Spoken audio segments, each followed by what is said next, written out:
I wanna be the very best, like no one ever was. To catch them is my real test. Welcome back, everybody, to Nerdio Commentaries Pokémon Battle Revolution playthrough, part number 2. We're almost through with the menu screens. Yay! So now we're getting into the real meat of the game here, the Colosseum screen, or battle screen, I guess. There's a few different options. There's the Colosseum Battle, which is the main thing of the various stadiums that you go into. Free Battle is where you just get to do any kind of battle you want with your custom passes or friend passes. And now, it starts off with only 2 Colosseums open. Of the 2, I'd say Main Street is my favorite, because Gateway, you're restricted to the rental teams. I like the design of Gateway, though. That does look pretty cool. I like the music for, like, the Colosseum leader, too. Yeah. I hardly ever go there, though. Yeah, he's got some pretty cool tunes. So for our first battle, who should we choose? There are a lot of menus in this game. Oh yeah. Even in the middle of the fight, there's menu after menu. So your basic rules of like the Pokemon battle in this one here. It's a single battle, 3 Pokemon each. The first one to lose all their Pokemon loses, the other guy wins. Pretty simple stuff. Now, can you choose a double battle if you wanted? Later on, you can. But right now, it's single. Yeah, when you go through the Colosseums the first time, it is all set rules. But I think once you beat the final Colosseum, it unlocks like secondary rules for everything. That's when you get to choose your own custom rules. Well, that's when you can choose like 50 all and stuff. But doesn't it let you choose at least between single and double battle? Not right away, I don't think so. I haven't had the option yet going through it. Okay, I just don't remember. Yeah, I do think that comes later. So here we go, Charmy's big appearance in the battle. You'll notice a lot of his moves are Dragon-type moves because his father is a Dratini. And we're taking on the awesomeness of Pidgeotto, who ironically uses another Dragon-type move.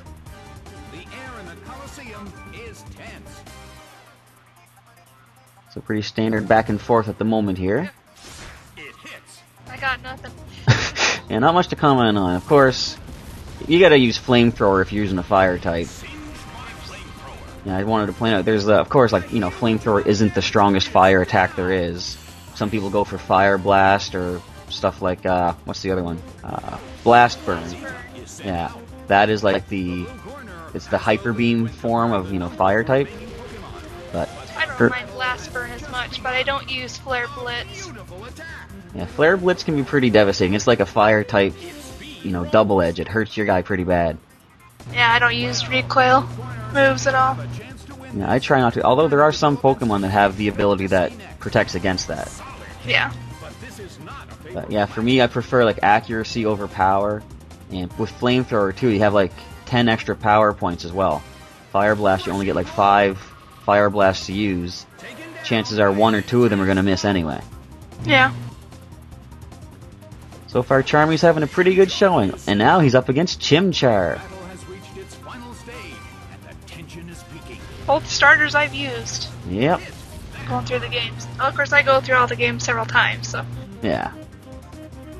Yeah, of all the starters in of the whole series, so far I don't have access to getting Squirtle, Torchic, or Trico. But I'm actually saving Squirtle for my special one, Shelbert. He's currently going through some training in my Sapphire game, and when he comes into Pearl, he's going to make a big showing.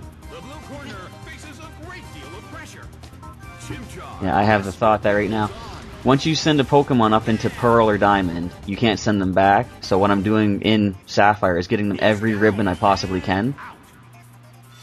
Like, we're looking at contest ribbons and even the ribbons from Colosseum. Basically, I want to get as much stuff for them as I can before they trade up and can't be traded back. I guess that kind of shows the differences between how you and I train. I just go through the story and get them all trained up and then transfer them. I don't go through contests or worry about ribbons. Yeah. Like, even in that battle, you had your Charmander use Dragon Rush. I don't usually worry about stat-raising moves. I just attack. Yeah. in some of the later battles, you gotta really be careful with stuff too, because like a really good move to have on any team, although I usually don't follow this myself, is haze. Because when you're fighting someone that double teams himself and agilities and uses bulk up to get their defenses and stuff, it can be really frustrating to try to knock them out. But haze will wipe out any level of stat increases on both sides. Yeah, I don't usually worry about that either. I just attack as fast and hard as I can. Mm-hmm. So even when I went through this stadium, I think I probably just brought like my Metagross and my Flygon and took no mercy. Yeah, see, I could have come in here with like Charmy's little brother, ironically a Charizard, and fully evolved guys like that, but I wanted to kind of, show off a little more interesting stuff in this. So, kind of show people that, the little Pokemon can still do their stuff. And here we have my weather balloon doing his trick. And he just happened to be born knowing Rain Dance and Sunny Day from his father, a Coughing, whose father was also a cast form.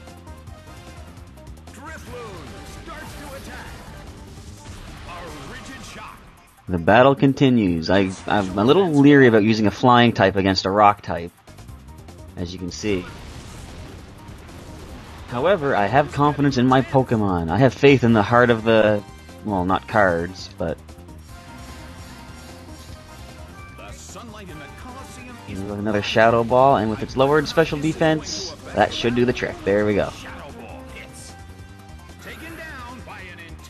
And if I was paying attention, I would know if we had one more Pokemon left or two.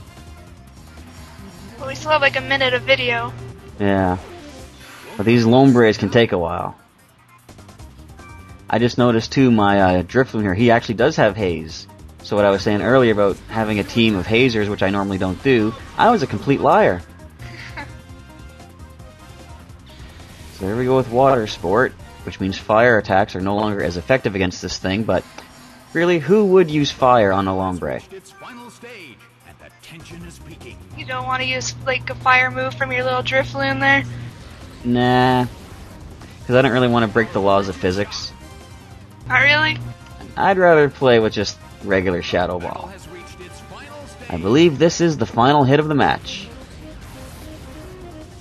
So yet another standard battle here. Not really much to comment on. Your first battles in Battle Revolution are going to be pretty easy anyway, so... yeah, even with basic Pokemon like what you're using, it's pretty easy. Yeah. So just another handful of matches to go, and we'll catch you in part 3, folks. Stay tuned.